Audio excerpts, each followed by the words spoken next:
Hi everyone, it's Sarah from the Support Worker Store. Today I've got Phil from Human Power. All right, Phil, we're going to get straight into this because people are nosy and they just want to get straight to the point. And HR at times is a really kind of cringy topic, but I dare say you're going to make this very uncringe for us in a way that hasn't been done. No pressure. Can you tell us a little bit about Human Power, all in your words? Yes, you're 100% right. It can be one of those topics that is a little bit cringy, right? And a bit smoke and mirrors, but hopefully that will provide some insight today. But yeah, so basically, my role is to make workplaces great places to work, great places to be, I'd say in general, right? People spend 60% of their lives at work. And when you hear that statistic, it's a lot, right? But it's confronting. You spend 60% of your life at work. So you want it to be a place where you feel safe, supported, engaged, you enjoy turning up to each day, all those things.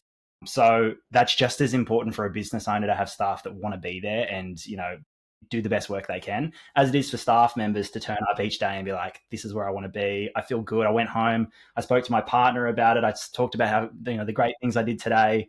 That has such an impact. Where on the flip side, if things go the other way, yeah, it has completely opposite effects. So you'll come home and it can absolutely destroy the day for everyone involved. So it's such a really important thing when you really boil it down and look at what we do. And HR it's about people. It's about managing people at work. That's what it is. I know it feels like policies and procedures and documents, which it can be a part of it. Not my favorite part, but can be a part of it. But yeah, it's about helping people enjoy what they do each day. So yeah, that's what I do. So with this so take this is your business, yeah? This is your baby? It is, yes. I've been running Human Power now for 2.5 years, I think. Yeah.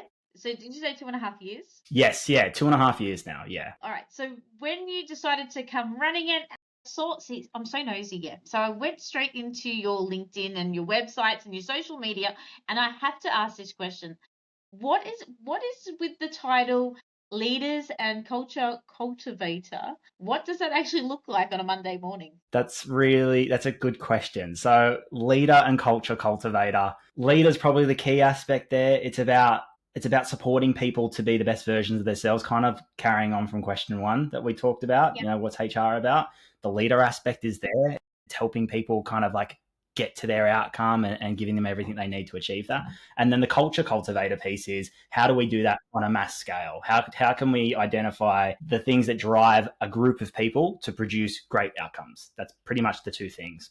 If you ask me what I do on Monday, my days always start with coffee. I move my body, I walk my dog, I kiss my kids in the morning, and then I dive into my work. And that's pretty much my Mondays. So you talked about enjoying turning up to work. As a business owner, how do you enjoy turning up for work that you've created for yourself? Because that's like another element. And then how do you HR yourself? That's a really good question, actually. How do I HR myself? Well, running a small business, you got to keep yourself honest. It's the hardest job I've ever done, absolutely. But yeah, there's that aspect of it. Who are you having a team meeting with? Like how do you discipline yourself? Like it's quite complicated. And I'm sorry if I said discipline because HR is more than disciplining staff members. Yes, yeah, that's absolutely true. Yeah, it's keeping yourself honest. I am a procrastinator. I get caught in the flow of conversation. I love meeting people, speaking with people. It's probably why I'm good at what I do. So when I have to get stuck into the details and policy and all that sort of stuff, not my favorite aspects of it, but that's when I can kind of lose track of it. So for Yeah. me, it's all about just keeping myself on that level playing field, scheduling the day, etc. So, how did you end up in this work, like with people and cultures and making workplaces really awesome for people to want to work there? Yeah, that's a good question. I stumbled into this, to be honest. I did the white collar trade of a business degree and enjoyed it, but I found myself gravitating away from the numbers and the figures aspects and more towards the people aspect. So management was where I really enjoyed and leadership particularly. And then it's very difficult to come straight out of uni and move into a senior like manager role. So HR was the next best thing. And yeah, HR kind of just developed into this passion project, I suppose you could say. I started in large organizations and saw what good HR looks like. And it was a great time to really dive into the career, because we're moving out of the 80s and the 90s where things were rigid, black and white, and very process driven. Like HR was considered an admin function back then. And then to 2000s and 2010, when I entered the workforce in a professional context, we're more talking about engagement, leadership, promoting, people to do their best work day to day, all those types of exciting things, and looking at all these different ways to manage staff. So for me, it was very insightful to come in and see all these ways of working and see how one size doesn't fit everyone, because that's because you've got different cultures and different organizations. So trying to work out I suppose you could say, the puzzle for each organization, finding the pieces that fit, and then all of a sudden when you nail it, seeing things work, that's what did it for me. So yeah, it still does today. That's why I love working with small businesses, because every day is exactly like. So you touched on two things. You touched about studying and then working, getting your hands dirty and working in the sector. Where do you reckon you learnt most of your skill sets from? Oh, that's a good question. I learned most of my skill sets on the job. So HR's one of those places where you've got to go to uni and you've got to learn the knowledge and the legislation, all that stuff. But then, to be honest, I learned most of my skills working with exceptional leaders and seeing how they operate, seeing how they can influence people, to again achieve amazing things. So that was probably one of the key things I learned, and I've pulled bits and bobs from all the great leaders that I've worked with. The benefit also of working in HR is you get to work with leaders all across organizations, in different organizations. So I was lucky enough to move into the consulting realm outside of just working for a single business pretty early. So for me, that opened the doors to working with all of these different business owners at once that had all these different flavors and ways of working, and then showing and pulling bits that I've seen work from other organizations to help them build their puzzle. So that's kind of how it came together. And it's still what I do today. That's basically the key value add of Human Power. We're absolutely there to build great workplaces, and we do that by leveraging our experience and seeing what works and testing and trying things. Failing is a key part of it. You have to try. If you don't try, you're no better off than you are. So in my working life, at times I have seen good leaders and I have seen not so great ones. And so I'm okay if you correct me on this one, but one of the things that I say when I have mentored people in the past is that, remember that really bad leader, do the opposite of what they do, and then you should be fine. Do you have any yes, right? Any little things to add into that if you come across a bad leader? It's a really good one. And when I do leadership training, and again, this is particularly for people who have been really great at a job, and all of a sudden they're like, you're going to be good at teaching other people that job, so we're going to put you in leadership or management roles. Yeah. That's pretty much usually the way it happens. So the first thing I always address, and I use that as well, is think of a really bad leader. Like, talk to me about an experience. How did they make you feel? Which helps you identify that person, the worst person to work for. Yeah. And then, don't do that is always a really good place to start, 100%. I usually like to go the next level and be like, why did they make you feel that way? What was it about their actions or sometimes inaction that made you feel the way you did in that role? Was it micromanagement? Was it not caring? Was it not knowing your name, which I've actually heard before and seen before, which is horrible. To managers who don't know who they're managing, it's a bad place to be. But yeah, it's a good place to start, and absolutely one of those areas that help people build on the experiences that they've had to not do that and be a better leader when they get the opportunity to do it. In some of your content and the things I've seen, you talk about safe, seen, and supported. How do you support a business to do that? Like, how to execute that? Because it's not an easy thing to do, especially as small business owners. It is really difficult because you're doing skill sets that you've never had to do before. Like, I have in the past managed people, but when you're managing your own business, it's different. Like, there's no big department to go to. You are it. Yes, you absolutely are. Yeah. Safe, seen, and supported. Yeah, it's great. I'm great you picked up on that one.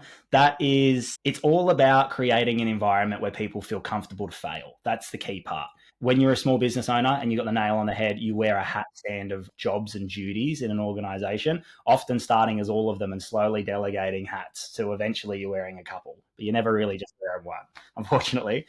But yeah, it's about creating a safe space. And to be honest, the way to do that is when you do start hiring staff, and that's when HR really starts to kick in, it's creating that environment where they can feel heard, that they get recognized for good work, that they can provide feedback honestly and openly, but at the same time understanding when to listen. Like these are the types of behaviors that good leaders need to grasp on and learn quicker or sooner in their leadership journeys to really help them grow, because it snowballs. How you start is how you finish. I use that saying all the time. Any of my clients would say it. When in the beginning, if you can really have those principles to rely on and you embed those behaviors in your first couple of hires, they'll embed them in the next people that come in and the next people that come in. And it's like an imprint. And this is how you build workplace cultures. That's what I usually say. Is it a good leader at the top of the organization? Because 9 times out of 10, they're the ones who have set the tone early on. And that's what you can expect if you stick around. So super, super important to nail that stuff early. And then just, again, keep turning up each day and doing it every day as a leader. Yeah. I really love that you touched on it's okay to fail. It's okay to make a mistake. I get that there's measurable failures and mistakes within our sector, especially being in the care sector. But it's not like if you didn't take a risk, you wouldn't know. And how can you develop and grow a business if you don't take these small minor risks and listen to your team? Yeah, 100%. Yeah, I totally agree. And again, like, yes, there's compliance, and compliance is there for the reason of helping us understand where the guardrails are. You know, we also want to be safe and respectful as much as we possibly can be, and work in an environment as such. But at the same time, it's like, well, how can I go a bit extra for that participant? How can I go a bit extra for that employee? How can I make them feel like they've done a great job today when they have put themselves out there and tried to do something new? It's all those types of things that create that great place to work. So yeah, you've got the nail on the head. It's super important. It really is important. But also, like, I like how you said to notice, like when you talked about people not knowing someone's name, but I also think it's really important to know someone's intention, why they're at work, because it's not always about money. For some people to turn up to work, it can be about ambition to grow their careers. It could be that it's just a job and that's all they want. It could be a multiple things of, this is a stepping stone because I'm studying to be a speechy, but I'm doing support work to get me to my career goals. 100%. Yeah. But I would challenge that and also still say that no one wants to turn up to work and do a bad job. And people forget that. Yes, you're turning up for a paycheck, but no one wants to do a bad job. We inherently don't want to do that. So how do you do a good job? And this is where so many business owners and managers drop the ball. They never explain what good looks like. They never lead by example and then support from the back. They don't do these things. And unfortunately, 100%. Yeah, you have staff turn up and they're bright-eyed and bushy-tailed and they absolutely want to do a great job. They're not given the guardrails, like we said before, on how to do the role or what good looks like. They go out and they try something and then they get reprimanded or they get a bit of attitude back or something happens and all of a sudden it's tainted and you're not enjoying the role anymore. And, I don't know if I want to turn up on Monday. And it snowballs. So it's it's one of those things. It's like the basics, getting the basics right is so important. And there's such, like, I drive it home all the time. You need position descriptions. You need a great induction. You need to be able to have open, fluid conversations with your team if you're a manager. And if you're an employee, open, fluid conversations with your manager. So all of those things are just so critical. So is it a part of some sort of, like, am I not aware of this? Is there a HR workbook going around saying that nobody wants to do a bad job? Because I've heard this a couple of times now and I can't trace it back to anything. Is there like a hidden language you guys are talking about that we don't know? No, you know what? I haven't heard it like in big circles. I have heard it like said from time to time. The first time I heard it was from it was an employee who was basically about to leave the workforce. He'd been at the same place for 46 years or something like that. And they would bring him in as part of the induction to talk to why he stayed in that one place for 46 years. And he generally walked in there every day and said, they supported me to do my best work and I enjoyed what I did every single day. So at the end of this, I didn't want to do a bad job. And that's kind of where it hooked me. I was like, okay, that's a good saying. No one wants to do a bad job. And it's so true. Like, it absolutely is. If you're going to do it well. All right. 100%. So if I'm going to go completely off topic, because I do like to add a few curly ones in there. If your company had a theme song, what would it be? Ooh, yeah. When I read this in one of the questions, I didn't get many questions. It was the one I read. I'd probably say "Can't Hold Us" by Macklemore, because it's about the energy. You got to walk in there. You got to be ready to seize the day, as they say, is that carpe diem or whatever that is. Yeah, "Can't Hold Us" would be my song. Absolutely. Do you, It's very oh, Friday vibes. And if you ask anyone in my team, Fridays are my thing. yeah.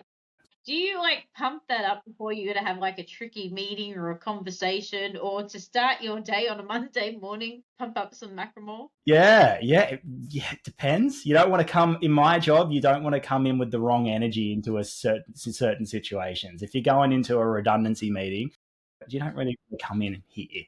You know what I mean? But there is absolutely more often than not time.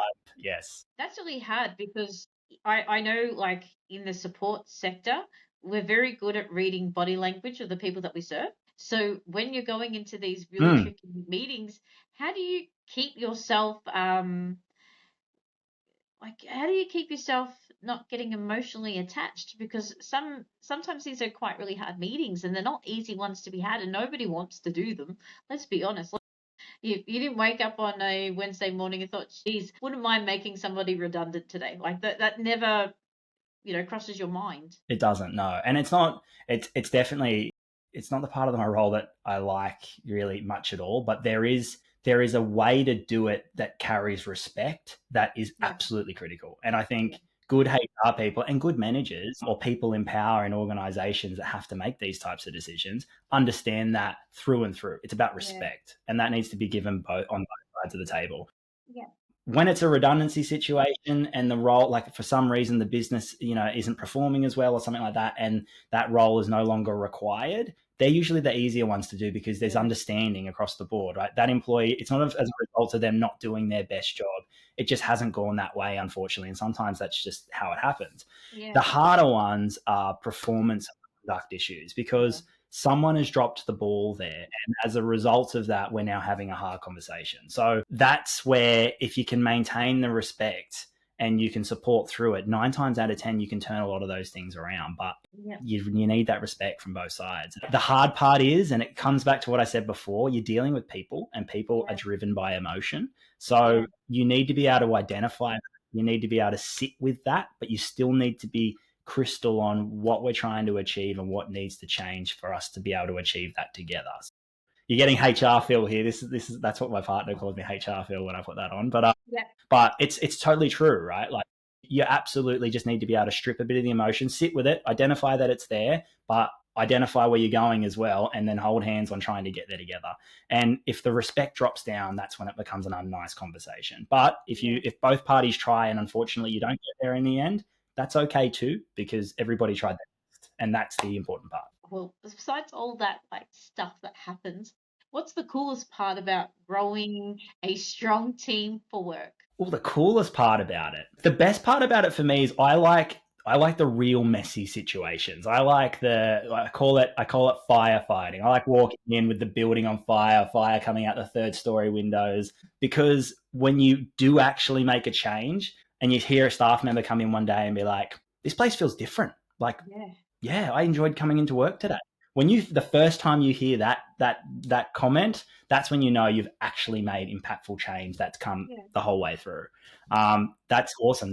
From the other side of the coin, if you're a business owner listening to this, when they can finally turn around and say, "Wow, I don't have to stress as much right now. I know things will be sorted if I can't come in tomorrow. Like things are calm. I trust my team. I know my team will turn up if I can't because I'm going to have off days too." When those types of comments start coming through, I know I've done a great job, and that's what makes it all worth it for me. So yeah, that's what good HR looks like.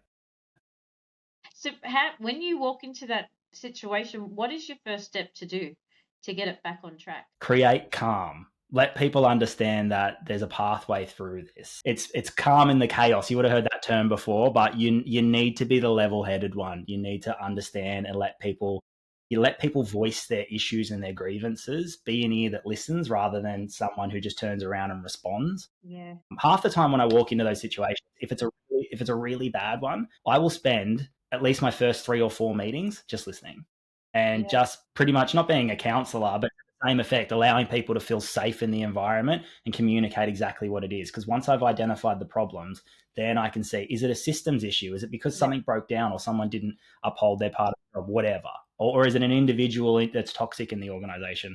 Whatever. But you need to listen to get there. So that's pretty much what I do. I listen, and then I try and provide clear, structured advice in supporting those businesses in moving forward. So Yeah. yeah. So have you seen complete turnarounds? Or yes, I have. Yes, lots of them. Yes, I'd be out of a job if I didn't. Absolutely. But at the same time, have I seen businesses that haven't changed or are too far gone, I suppose you could say? Yes, Yeah. unfortunately. And to be honest, it's because the leader isn't open to change. Yeah. That's when they have gone really, really badly. Because at the end of the day, the leader is the one who has to make the hard decisions, Yeah. but they also need to turn up for that position as well.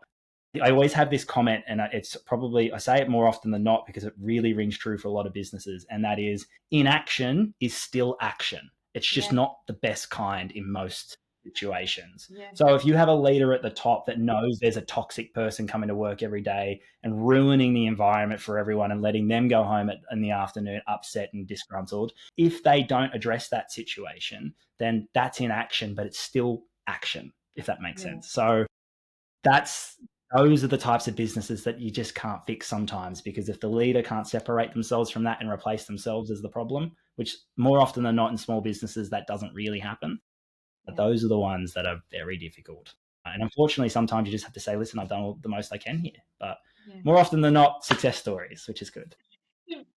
What do you like if you had to pinpoint it to have a complete turnaround? Is it done by I can get it done in a month? Is it 3 months, 6 months, a year? How long does it take to turn the ship around? Because yeah, like it could be quite hard and difficult. Yeah, it really depends. Like it's very rare to walk into a business and everything, like they either have nothing in place or everything's on fire. More often than not, it's a few small issues that they need to identify and then put in practices to keep improving. So, I work with clients at all different, I call them stages, right? So Yeah. generally the best time to start working with clients is when they're first starting the business, because you can put in place those structures and give this type of advice early, so they go, oh, okay, I see the importance of the position description now and having one-on-one conversations as much as I can with my staff. But sometimes you get pulled in 15 years down the track and they have an embedded culture. Those it can take longer to turn around the ship in that instance when you've got those embedded behaviors and practices. So it's hard to answer your question and say how long things take. But what I can promise is, although I might not directly impact the bottom line for the business owners listening to this, Yeah. it will come indirectly over time as a result of staff liking their jobs and not leaving. And in addition to that, you being able to take some time off work and focus on growing the business rather than trying to save it. So I see Yeah. this is the part that I reckon has caught me up. When it came to hiring support workers, I felt really comfortable. I had really good gut feelings when like who I think could match and where I could, place people so that to get the most out of them, to be able to keep a support worker too, because I need them engaged as well in their work. But when it came to the business side, which is completely different, as a small business owner, because a lot of us are in the NDIS sector were support workers at one point before we took that next level up. Hiring people in admin roles is completely different to hiring a support worker. And the roles are so different that when it comes time to interviewing, how do you support people, say NDIS, aged care, that are building their businesses to choose from the pool of candidates the most appropriate one for their business? How do you identify the best people for the job when the job is unknown to some degree, right? Oh, We what there? you said. Yep, what you said. We'll go with that. We'll go with that. All right, perfect. See, listening, it's all part of the listening thing. All right, so the secret to this is it's called the fancy HR term for it is called role design or job design. But basically, all that means is, do we actually know what that job has to do each day? Do we know what it has to do on a daily basis, a weekly basis, and a monthly basis? And can we identify what good looks like? Yeah. If you can do those things, setting those boundaries, as I said before, then you can try and identify the skills that they would need to address those things. And then the last thing is what we call the mold or the behaviors. And generally, you can teach anybody skills, but you can't teach behaviors 9 times out of 10. A lot of people are set in their ways, unfortunately. It's about having a clear, do the job description first, do yourself a favor. Doesn't matter if it's on a napkin, doesn't matter if it's 7 dot points, have something. Get it out of your brain, identify what it is, test it, try and do the job yourself if you're a small business owner and you know what it is. Map it out, see if it's realistic to do it in a casual time frame, a part-time time frame, or a full-time time frame, and then go out and try and find the right person. Don't hire the first person you interview.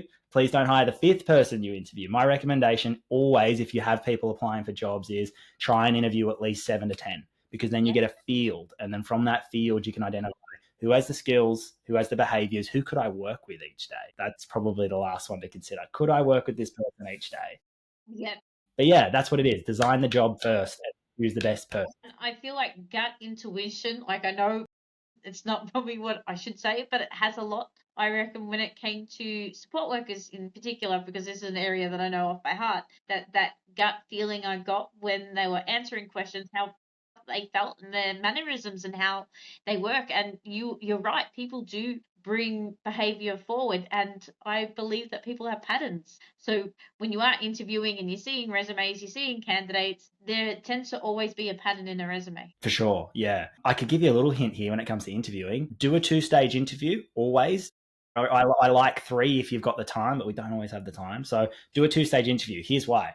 The first one, that is where you can be a little bit more formal, right? That's where you can be, okay, here's my questions prepared, ready to go. I'm going to stick to my sheet. I'm going to ask these questions so I can assess that individual against this individual. That's key, right? And then you always use it by asking them questions about, would you like to know about the culture?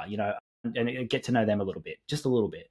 The second interview is where you bring the guard down. And this is key because that's when you start to really see that person shine through. The good parts, and sometimes, I'm not going to say the not so good parts, but the parts that you're going to have to contend with, when things get difficult. The second interview isn't really about the role. The second interview is about what's a good role look like to them? How do they communicate? How do they deal with conflict? Have they ever had a bad manager? Talk to me about your worst manager. What did they do and why were they so bad? Questions like this will help you identify straight away what they're looking for, how to encourage them, how to engage them, how to manage them if they've done something wrong properly without them getting upset. That's magic. And if you can work that out, the best managers nail recruitment. Because at the end of the day, every business is a recruitment business. It doesn't matter what you do. If you hire staff to do jobs, you're a recruitment business. So you need to know how to do recruitment well. So if you can nail recruitment, you've already got the best person and a great job. You are set up for success. You just need to get to the end now. So you don't do I'll leave a cup out and see if they're going to wash the cup. Have you? I've heard so many strange things like that. I have heard that. Like people interviewing whether they are going to wash their cup after the interview. There's no tricks like that. It's just purely 2 people talking and whether they gel and they can manage with each other. Just be open and honest. We're all people. Remember, we're not robots. Well, not yet, right? We don't know what's happening with AI in the future, but at this stage, we're all people. So get to know the person in front of you and really ask them the hard questions. Do you think I'm someone you could work with? What questions would you want to ask me so you could identify if I'm the boss that you want to work for? Just bring the guards down, be honest, be open, have that type of feedback and fluid chat from day one, and you will honestly be set up for success. You'll build a really great team if you can do that for sure. So once you intake somebody, you really want to make a workplace feel like people want to show up. And then I know, if I go back and I reflect on, the journey that I have been on so far, when it came to this part about creating a workplace for people to show up and enjoy work, I always, when I was talking to my team, it was about the little things that you notice and how the little things make a bigger picture.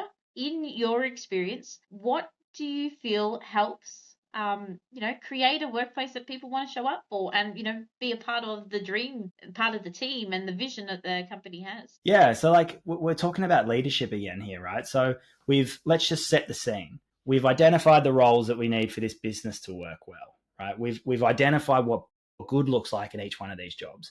We've then interviewed the right people and we've got great people with good skills and good behaviors that can do those jobs. You've done the hardest part of your job now as a leader. Now you've got the best people in the best jobs who know what they need to do. The next thing to do is get out of their way and lead from the back. This is the secret to it. Lead from the back. Support them. That's called servant leadership. If anyone likes to look things up and look into it, look into servant leadership. It's probably the most successful leadership style I know of and have seen in practice. Lead from the back. Support people. Be there for them. Let them feel comfortable with you. That psychological safety is the new term that's going around for that too. So if you can do all of those things, you create an environment where 1, people are comfortable to fail and try things. 2, they're often going to want to do better and go the extra mile and not complain about having to do 30 minutes extra on a Friday because they just want to get the job done. Yeah. You intrinsically, internally start to create these behaviors in people where they're like, I really like my job, and I'm going to make sure that I'm not going to let down my teammate next to me, and I'm going to make sure that I can do this as well as I possibly can. So set the environment, get out of the way, support from the back. That's my advice for a lot, like 8 out of 10 businesses. If leaders could just learn that, they'd be really, really good at their jobs for sure. It's just like one of those elements when you start a new business or you're running one that it's on top of. You're like, oh, yep, leading by example, lead from the back, know all the little things, trying to balance it all up while still continuing to do your job on top of it. It takes years of practice. Like, it's not something that's given, it's something that's really is earned. 100%. Yeah. Yeah. It's funny though, like, there's been a lot of really, really phenomenal managers. Like let's go out there and call it like Richard Branson, for example, right? A guy who founded Virgin and ran Virgin for a very, very long time. He was phenomenal at what he did, not because he was a really good business leader, CEO, because he just knew how to engage with people and get the best out of the people around him. And that's what he did. He realized that recruitment very quickly became his number one job, and he needed to hire the best people for the job that needed to get done and then get out of their way and then support them the best he possibly could for them to do that job. Surround yourself with smart people so they can solve difficult problems, and then be there to pat them on the back and encourage them and listen to them when they're in the mud, when they're in like the pain of it. Be there with them in the trenches. Like it's all these little things that work so well. That really follows on to the next question that I've got for you. You talk about how you help leaders and support their teams, and you talked about keeping the good vibes up. Now, I don't know what it is about the disability sector, but when you do a good job, apparently we get pizza. So can you give any other recommendations at what leaders could do to keep the good vibes going and continuing? Yeah, for sure. Apparently get pizza. That'd be good. That's a good way. That's a good place to start. It's great. What else could you do? There's only so much pizza a girl can eat. Totally get that. Absolutely, yes, for sure. Recognition, like there's a full strategy behind this, and like people like myself in HR roles, particularly in bigger organizations, we hire people just for this part of the job because it's so important. So recognition is key, and then having processes or things that keep you consistent with recognition is the secret to it. So, for example, if I was going to give it leaders something you could implement today, tomorrow, let's say tomorrow morning, first thing you did after you watch this, you could do it for free. It's going to cost you nothing and it's going to have an impact. Choose anybody in the team, identify something little that they've done well recently, or something you've identified that, that stood out to you that, you really appreciate that individual, and tell them. Just tell them out of nowhere for no reason. Just tell them. It costs you nothing. That's instantly going, it costs you nothing, and it's instantly going to have impact. If you can get in the habit of doing that every single day, your team are going to know that you're someone who cares about them as a person, but at the same time, them in the role. And you're going to get really, really good outputs quickly. So it's not about the big gestures. It's not about the, at the end of the year, we're going to have an amazing Christmas party, or I'm going to make sure that you can, you might get a nice company car to drive around in. It's not about those things. People would rather know that they're appreciated at work, and it costs nothing to do, and it has such a profound impact. So if I was going to say anything to anyone, it's have a recognition strategy, stick to it, be consistent with it. If it's the last thing you do in the day, just make sure that you get it done every single day. It could be something so small. And that's the thing that I was laughing with a couple of friends a while back ago. The recognition can be actually so tiny, something so minimal, but yet it actually has the impact of making somebody's day and feel seen and heard because you noticed, and you're a leader that noticed what they did. 100%. And that hits more. It's so easy. Like, isn't it so silly? It's silly, but it's so easy. And we're human. We want to hear that type of stuff, that we are doing a good job and we're here for purpose. Yeah, for sure. Sarah, do you mind if I ask you, when you were managing your teams, did you have a particular type of like approach to recognition, or anything you held yourself accountable to do, or how did you approach it? Did it come naturally to you? Now, I think it was just, I knew the ambitions of everybody who had worked for me. I knew that whether they were going to uni, whether they were studying, here to buy a house, they're going to travel. I'm nosy, so I knew all that stuff. So knowing that little background of each staff member that I had, also dyslexic as hell, so pattern recognition is something that I can't explain to people. I do see patterns in people's rosters. I do see patterns in journals. So when I saw something that was different, And anytime they had a conversation, I'm like, oh, yeah, I read the journal the other week. You got to that NDIS goal. Oh, wow, that's fantastic. What's next? How are you going to do that? And then it's just keeping the conversation engaged because you're seeing their work and you're paying attention. And even like when it came to it, it's also the other stuff as well. Like I've noticed that you're having a bit of a hard time. Is there something we could talk about? Because I noticed on Tuesdays that you're late. Is there a reason why? And sometimes it was a school drop off or it was a kinder drop off. There were so little things that add up, but it was just having that fluent conversation with people. If that's the trick, For I'm sure. nobody in HR, but that's what I did, and that seemed to work at the time. 100%. Yeah. Like, it's not rocket science. Sometimes it's the most simple things that have such the biggest impacts. But, the thing that the next part that comes after that, again, just to kind of give you step two, is if you say you're going to do something, follow up. The worst thing you can do is have a conversation, agree to you doing something or playing a part or whatever, and not doing it. Worst thing you can do. All talk, Absolutely. Through. So if you're going to make a commitment to do something, even if it's just said in passing or whatever that might be, you make sure you do it. Absolutely. Because it's the fastest way for that staff member to lose trust in you. So, yeah. So I'm nosy, yeah. So I knew the uni timetables by that point that I'm like, all right, so you're off uni, so are you looking for more work? Because I've got Tom, Dick, and Harry available. Would you be interested? I'm like, yes, Sarah. You come on in, let's talk about it. This is what you think. It's working with them because you've got these really great support workers around you, yeah. And the aim in I believe the aim of the game is to keep the support workers in one organization, not multiple, because the tax for them is horrendous. But they also like that loyalty and the consistency as well. So my aim of the game was to be able to make sure that I could match them really well with the people that we had to serve. That was the main goal. For sure. They had work because really support work, it is an income and people need to get paid to pay their rent, put petrol in their car, put food on the table. Yeah. The interesting things that I've found working in this industry I've been working in the support space and aged care space now for probably about 6 to 7 years, 7 years in HR. So the key thing in this is, one, support workers love their job. So they're never not going to come into the role without passion because it's a hard job. We all know it's such a difficult job, right? And they absolutely want to do the best they can for that participant. But the hardest part for employers is retention. It is retention because the staff are going to go and work for the best employer with the best participants that they want to go and work with. And if their participant has a bad experience and they leave, the staff member wants to work with that participant, so they're going to leave and go with that participant. So you 100% got it right. You absolutely got it right. It's focusing on keeping that staff member here in the business and keeping the supports the best they possibly can be. If you have happy staff, they're going to do a great job with the participants. It's as simple as that. For sure.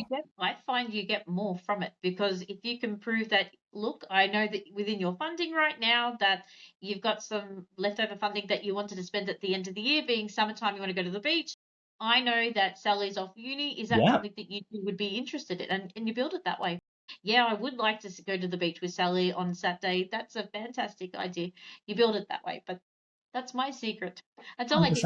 There was no rocket science or anything. It was just pretty much communication consistently with our support workers. Absolutely, yeah. So being HR, every now and again, there's like this oopsie moment that companies and people do. How do you help navigate that for companies when they do the oopsies? Yeah, so when they do the oopsies, so that's usually going outside of the rules of engagement, I suppose you could call it. Again, that could be the staff member not doing something that they should have done or otherwise, or sometimes it can be the manager not following the rules properly. You might have caught them on a bad day and they realize you didn't turn up to work today, so they've called you up and said, listen, just don't turn up tomorrow. Oh, but I've been employed here for 2.5 years. It doesn't matter. Don't turn up tomorrow. Those are the oopsie moments where I've got to come in and try and really fix the situation. 9 times out of 10, the manager at that time wasn't looking for that to be the outcome. They just caught him at a bad time. And the staff member was only having the day off because, they might have had a sick kid or something and they just didn't get the opportunity to be listened to. So sometimes I can really just be playing the referee between the two, right? Like I'm there to take the outside, step back, look at the situation, identify what the issues are and say, guys, we can work through this. Let's see if we can work through this. 9 times out of 10. But you do get the oopsie moments where it's a bad oopsie and something bad has happened because someone, neglected their duties or something like that. and we've got to have hard conversations. Yep. Part of the role, unfortunately, but I see hard conversations as failures. I want to make that very clear. People shouldn't have to be employed in roles to be terminated for performance or conduct. There is a part to play there for the business owner. You're either a broken system, you didn't communicate properly, something. There's something that's gone wrong there that's festered, become a problem, and now we're talking about exiting an employee, which no one enjoys. So I see it as a failure, and I always try and look at it as what can we improve as a result of this, and how can I support that employee in getting their next role, because they probably did a lot of good while they were in the business too. So I don't think we just draw the line at, okay, well, you've done one bad thing, see you later. We have a relationship, so let's support you in finding your next role, however that looks potentially. And at the same time, what can we do internally so this doesn't happen again? Because as you would know, Sarah, hiring staff, it's expensive. If you have people if you lost someone, the rule of thumb is it costs 30% of that person's annual salary to replace that role. Yep. It's expensive. Downtime's expensive too. So let's avoid all of it and just really focus on the small stuff, and that'll help fix it for sure. That's well answered. Thank you. What is your favorite wow moment you've seen working within teams? Because I dare say, before we even press play, guys, we had a little chat that you do work in this NDIS sector, and for a particular company you do a lot of work for. So I dare say that you'd have a bit of a wow moment. Without breaking any confidentiality, tell me this wow moment. Wow moment. I've had a couple of wow moments. The key wow moments are when staff can lead themselves in teams and they have the confidence in doing so, and everyone knows that they've got each other's backs. Those are the wow moments, because people are like, I feel I haven't spoke to you in 2 months, and it's not because I don't like you or I don't enjoy our conversations. I just haven't needed to, because the staff have just been knocking it out of the park, and they've all got each other's backs, and it's a nice environment. We all enjoy what we're doing. Like right now, I don't see how it could get any better. Yeah. Those are the best parts. I love the success stories, because you're just like, okay, great. What's changed? Can I unpack this? Can I see if I can cookie cut this and use it somewhere else? Those are the wow moments for me. It all comes back to that vision. It's like making a workplace where people enjoy turning up to each day. It's really as simple as that. If I can achieve that, or I can support a manager in achieving that, that's the goal for me. It's a good goal to have. I think, the more happier people are, the more productive they do more, they go further, is what I've learned and what I've seen 100%. in this sector. Yeah. All right.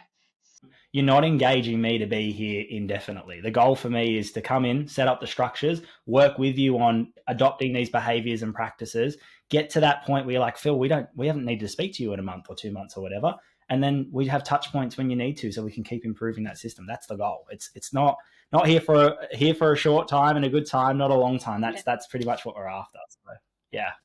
Well, while we're on that, I love one of your favorite phrases, which is, I don't believe in Mondays. Can you tell me more? Because I don't believe in them either. Yeah, I've heard some really interesting excuses when it comes to not turning up for work. You could imagine HR has heard it all and we've seen it all. Yeah, one of them was, interestingly enough, I don't believe in Mondays. Now decided I no longer work Mondays. I'm like, oh, that's funny, because you're full time Monday to Friday. So it happens. I've got one. I don't feel emotionally connected to my work. I was like, but this is, I don't know if support works for you. Like, what do I do? Yeah. Like, you're really stuck. Yeah, you're in the wrong industry. Definitely. Gosh, how do you help people feel truly belonging in the workplace? Well, that's a juicy one, because it's such a variety of people in the workplace, and I have noticed the shift and the changes in the last couple of years for the neurodiversity, spicy people that enter the workplace. How do you help them? It's a really good question. In the beginning, I mentioned before that there is a mold, right? So when I mean a mold, it's like it's a shared set, it's a shared value set. And once you have your values set, so like, if you're going to jump in this, it's like, okay, well, respect is a big thing here. Well, if they're not going to have that from the beginning, they're probably not going to work long term. But off the back end of the values, we then have behaviors. And the behaviors are the things that we have to work with each day. Now, not everyone's going to have the same, but ideally, if you've hired correctly, you're going to have a lot of similarities there. So you've got some equal playing ground. Then when you have some staff that, can be quite difficult, or, they might be really, really good at what they do, but sometimes they just don't play well with others. You get that a lot of the time. It's not that there's ill intent there. It's just they don't know. Some people aren't great communicators in certain situations. It's just an example I'm kind of working with there. So in that instance, they need to be open to identifying what do I need to do to improve here. Like, yes, it might not be a problem for me, but my peers see it as an issue. So that's point one. Point two is they have to be open to working on improving the situations. That means learning either new skills or being open to feedback and change. And then once you've done that, checking in and refining it. So try a couple of things, being open, learning that there's going to be failure, the people around them being accepting that this person's actually trying to be more of a team player in this context. Yeah. Let's get around them when they don't respond to an email as fast as they want to, or they use capitals in an email again, even though we've asked them not to. It's about being understanding and considerate and letting that person kind of grow in that role. So yeah, it's the little things that get people. It really is. Exclamation marks and capitals in emails. That's a big one. It really is. Generational thing, because I remember when I first entered the workforce, getting an email, I'm like I was told never to write like that. They're yelling. But when I went back and I had a conversation with that person, like, no, I just, sorry, I shouldn't laugh, but this person wasn't quite like we're talking when I went back to, like, when I started in the workforce would have been, and back then, like, it was like, I know, like, computers weren't common, and like, you'd have them, but you weren't always using them. We don't use them like we use them now. So that person didn't quite know their way around the keyboard and thought sending emails like that was normal and okay. Yeah, the green button on caps lock just means it's on, right? So I'm just going to start typing away like a T. But that's also was a miscommunication of eras, because I work with people that are Generation Z, X, both, and the way they both have different perceptions of workplaces, and as a millennial, trying to be the in-betweener. Yeah, I'm in the same boat as you. I entered the professional workplace around the same time, and we had baby boomers as well, which were like, that's completely different. There was no emotion in work. It was like, I turn up, do my job, and I go home. Yeah. I don't want to talk about my feelings. And then, yeah, like you said, Gen Z, Gen Y are just like, but I just don't feel it today. And you're like, okay, all right, let's work through it together. You over there, and we'll work through it separately. Yeah. Just even like, how you talked about ways that people don't wish to turn up to work, even it's not excuses, but the reasons why are completely different, and working towards that. Like, I'm not emotionally sure. I'm like, that's quite normal to feel anxious when you try something new compared to other people. Like, yeah, they're different. It's just so different. I guess, like, I don't know, you millennial as well, trying to figure how to manage both well enough that you've got them engaged to continue, because both play a really important role in an organization, and you need it all. You need all sorts of different people to work in an organization. You just can't have one type. 100%, yeah. But like, I think you got the nail. You've been doing so well, Sarah. You must have been a great manager when you're managing staff. But you said the right things. You create a safe environment where people can speak up about how they're feeling. That's like, it's so easy to do. But if you can do that, whether you're dealing with baby boomers, Gen Zs, Gen Ys, if they feel safe enough to tell you what the problem is, you can triage it and work on it. The hard part is when you just don't know, when you're playing whack-a-mole and you're punching in the dark, for another really bad term. You just don't know. So you have to create that space where people tell you what the problem is. And then as a manager, you can go, I can deal with this. Let's just have a chat. Let's sit down. Let's have a coffee. We can talk about this. Some of this stuff, like some of these conversations, and I call them the 2-minute conversations, because it's just it's so quick. Like, it doesn't have to blow out to a very big thing, because if you can deal with it when it's a small problem and get it done and dusted, easy. But if you let it fester and you allow it to grow, it becomes a shit show. Yeah, it does. It absolutely does. You're right. It absolutely does. And I think as a manager as well, you need to be honest when it's too hard for you. Like, and that's another thing I see when you have middle line management. So let's say organizations, say you got 40 people, 50 people, and you're just starting to bring that middle line of management in. They need to be able to put their hand up and be like, hey, I don't know how to do this. Like, I'm not gonna dive into this and just have a go, because I could make this worse. Ask for help. Asking for help is okay. I have a lot of clients that just have me for, just as like a temperature check sometimes, or, someone as a sounding board. Like, hey, I just had a weird conversation. This is what it was. Are you reading it like I am, or am I reading this wrong? I'm like, no, it's fine. Everything's okay. It sounds fine. Sometimes that's all you need to be like, okay, all right, I can approach this of confidence now. I've thought about it. Let's go. Other than just, oh, yep, that feels right, and have a go and it all blows up. And you have one of those fires I spoke about. We want to avoid the fire. What is one thing they should know about it? I reckon there's Well, more we've than one thing, to be quite fair with you. I think you've got a lot going. Yeah, there's lots of things. There's lots of things. We're very easy to deal with.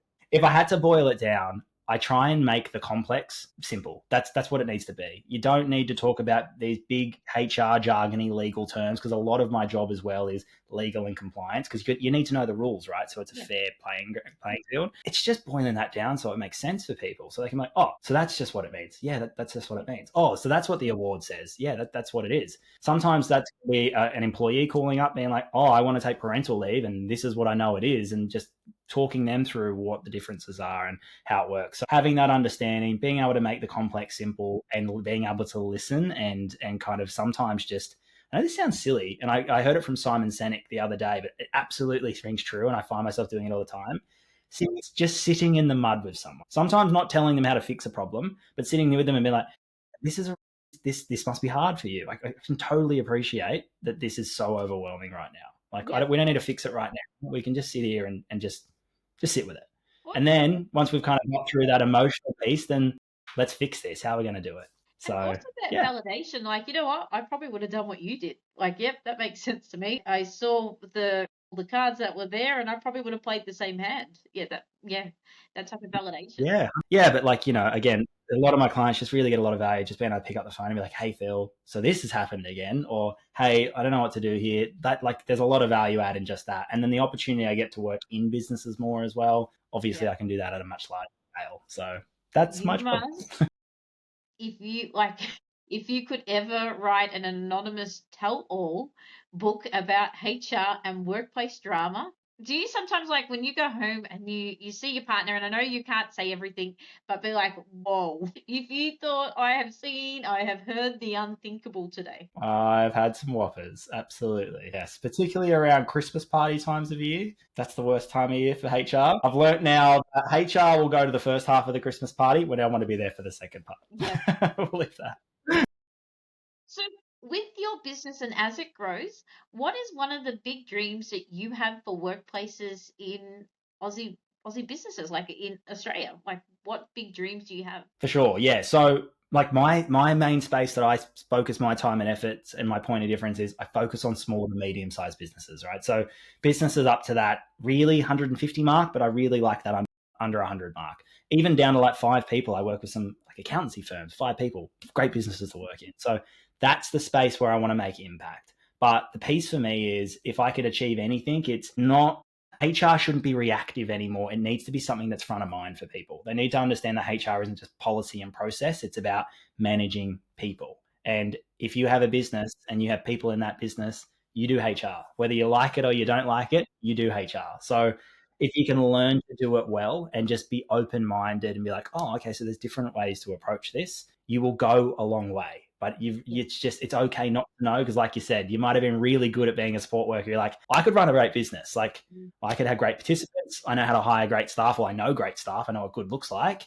I could do this. You probably can. You absolutely will. But you need to be open-minded and understand that managing staff is its own beast, and you need to learn how to live with that, and how to get the most out of it, and how to avoid the difficult, scary situations sometimes, and how to lean in. All types of things. Just say out loud to yourself, what the fuck? Like, I did not expect this would happen. I didn't see this as an issue. I've been blindsided because it's unpredictable. It's not Groundhog Day. People do some strange things, but also once they do it, how to manage it and bring it back down it's an art. You're 100% right, though. And as certain as the sun will rise tomorrow morning, you are going to have those moments as a small business owner. They will just happen. So as you worked with small business owners to medium, what is the best feedback or compliment you have received for your work? That's easy. Phil, you make HR make sense. There's no more smoke and mirrors. I get it now.